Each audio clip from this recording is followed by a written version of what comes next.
Current affair தான் பார்த்துட்ருக்கோம். இன்றைக்கி வந்து ஒரு முக்கியமான டாபிக் தான் எடுத்துகிட்டு வந்திருக்கோம். இந்த டாபிக் வந்து உங்களுக்கு தெரியும்னு நினைக்கிறேன். இந்த ஒரு டாப்பிக்கே போதும்.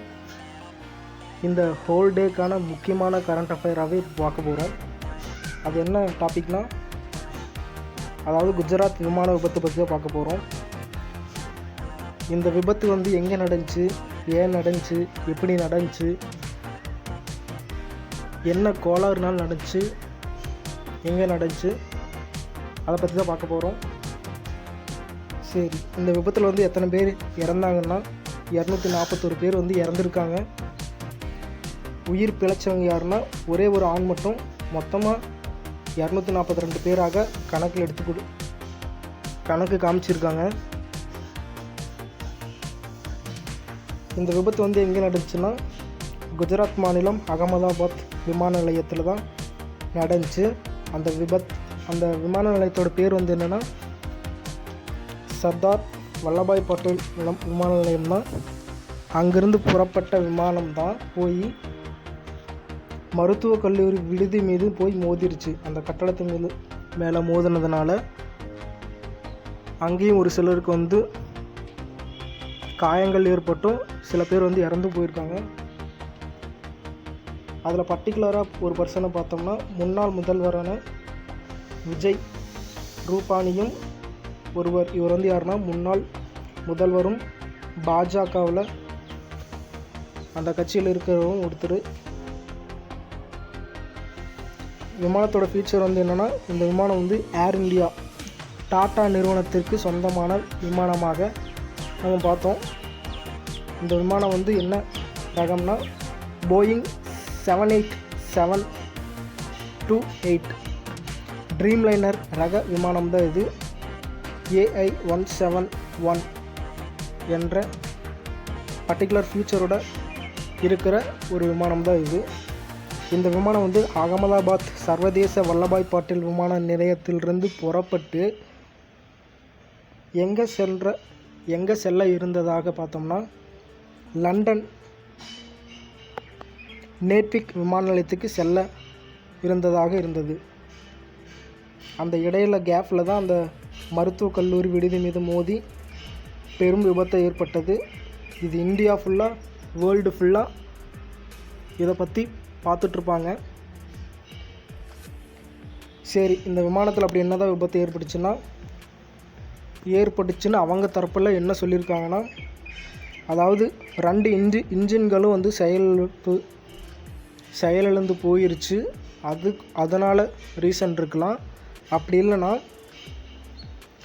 பறவை வந்து அந்த ஃபேன் மீது சிறிய நேரத்தில் அந்த பறவை வந்து ஃபேன் மீது மோதினதுனால இந்த விமானம் வந்து விபத்து ஏற்பட்டிருக்கலாம்னு சொல்லி அந்த ஏர் இந்தியா விமானம் நிறுவனம் சார்பாக அந்த தகவல் சொல்லியிருக்காங்க. அது மட்டுமல்லாமல் அந்த விமானத்தை இயக்குன பேர் வந்து என்னென்னா கேப்டன் சுமித் சபர்வால் என்பவர் தான். இவர் ஒரு நல்ல எக்ஸ்பீரியன்ஸான பைலட்டும் கூட. இவர் வந்து 8200 மணி நேர விமான பயணம் வந்து மேற்கொண்டவர் ஆவார். அவரோட துணையாக இருந்த பைலட் பேர் வந்து என்னென்னா சப் பைலட் என்றும் சொல்லுவாங்க. அவர் பேர் வந்து கிளைவ் குந்தர் என்பவரும் இருந்தார். இவரோட வந்து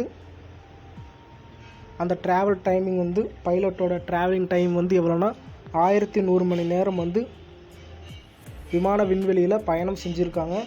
இவங்க 2 பேருமே எக்ஸ்பீரியன்ஸான பைலட்டும் கூட நினைக்கிறேன்.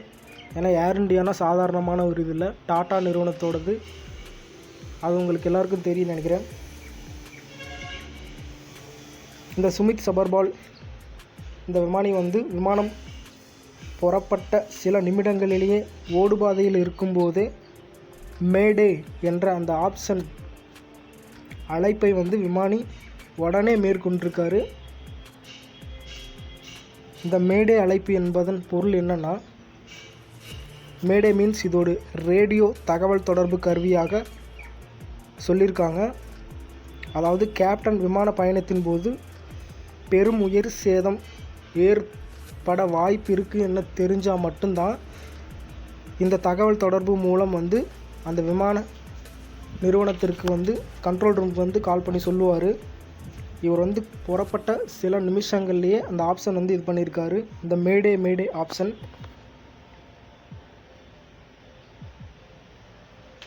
இந்த மேடே ஆப்ஷன் வந்து அவசர நிலையை குறிக்கும் மற்றும் பெரும் உயிர் சேதத்தை ஏற்கும்.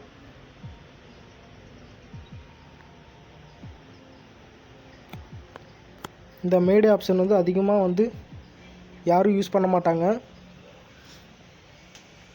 மற்ற ஆப்ஷன்லாம் வந்து ரெகுலராக தான் இது பண்ணியிருப்பாங்க. இதெல்லாம் கொஞ்சம் ரேர் வெரைட்டினா ரொம்ப பெரிய சேதம் ஏற்படும்னா இந்த ஆப்ஷனை வந்து அவங்க சூஸ் பண்ணுவாங்க. இன்னொரு டைம் சொல்கிறேன், மேடே அழைப்பு என்னென்னா, ரேடியோ தகவல் தொடர்பு கருவி மூலம் கேப்டன் விமான பயணத்தின் போது, அதாவது ஓடு தளத்தில் இருக்கும்போது பெரும் உயிர் சேதம் ஏற்படும் என்று அந்த விமானிக்கு வந்து தெரிஞ்சிருக்கும். அதனால தான் வந்து அவர் வந்து அந்த ரேடியோ தகவல் தொடர்பு மூலம் வந்து அவசர நிலையை வந்து அவர் காமிச்சிருக்காரு. இவ்வளோதான் நடந்துச்சு. இது வந்து 2வது ஈவெண்ட்டாக சொல்கிறாங்க அகமதாபாத்தில் ஏற்பட்டதாக. ஃபஸ்ட்டு ஈவெண்ட் வந்து 1988 ஒன்று நடந்திருக்குன்னு சொல்லியிருக்காங்க.